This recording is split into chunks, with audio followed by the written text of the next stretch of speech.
আজ আমরা আলুর দম বানাবো। কিভাবে আলুর দম বানাতে হয় সেটা দেখে নিই। প্রথমে আলু বাছাই করে সিদ্ধ করছি। সিদ্ধটা ভালো করে নিতে হবে যাতে ভিতরে কোনোভাবে কাঁচা না থাকে। সিদ্ধ হওয়ার পরে আলুর খোসা ছড়াতে হবে। এরপরে অল্প পরিমাণ তেল নিয়ে তেলের মধ্যে মশলা, জিরা, গরম মশলা, অন্যান্য যে মশলাগুলো দেয় আদা, রসুন, পেঁয়াজ সব মিক্সার করে আমরা এখন নেড়ে দিচ্ছি। মশলাটা ভালো করে ভুনা করতে হবে। একটু পানি দিয়েছি যাতে পুড়ে না যায়। এরপরে হলুদের গুঁড়া, ঝালের গুঁড়া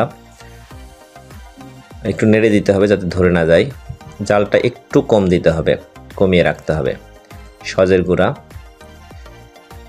এরপরে আমরা একটু শুকনা মরিচ বাটা বা একটু গুঁড়া, একটু এটা দিলে ভালো লাগে, একটা ফ্লেভার আসে। মিক্স হার্বস, ফ্লেভারের জন্য আমরা মিক্স হার্ব দিচ্ছি। চিকেনে বা এগুলোতে সাধারণত মিক্স হার্ব ব্যবহার করে, আমরা একটু দিলাম অল্প পরিমাণ।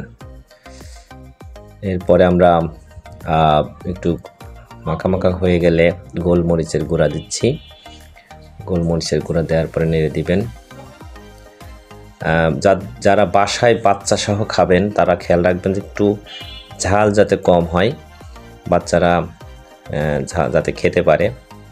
এরপরে আমি যে আলুটি খোসা ছড়িয়ে রেখেছিলাম সেই খোসা ছড়ানো আলুটি দিয়ে মেখে নিচ্ছি ভালো করে।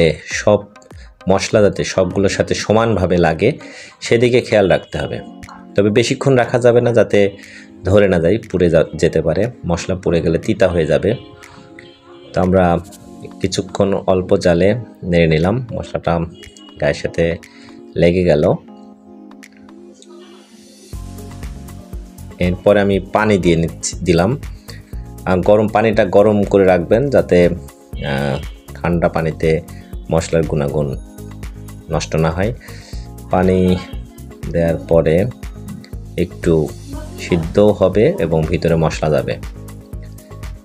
যাদের বাচ্চা আছে তো এর মধ্যে হাফ চা চামচ চিনি দিতে পারেন, এতে একটু মিষ্টি হবে, ফ্লেভারটাও ভালো আসবে। আমি চিনি দিয়েছি।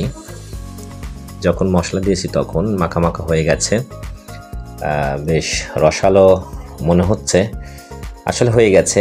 এখন আমি সবগুলো নেড়ে দিয়ে পরিবেশনের জন্য প্রস্তুত করব।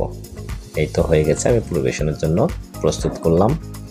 একটু ঠান্ডা করে খেলে এটা বেশ মজা হবে। ঠান্ডা না করলে গরমের সময় ভালো লাগবে না, ঠান্ডা হলে ভিতরে সব মশলাও চলে যাবে। তো আমার হয়ে গেছে। ধন্যবাদ সবাইকে।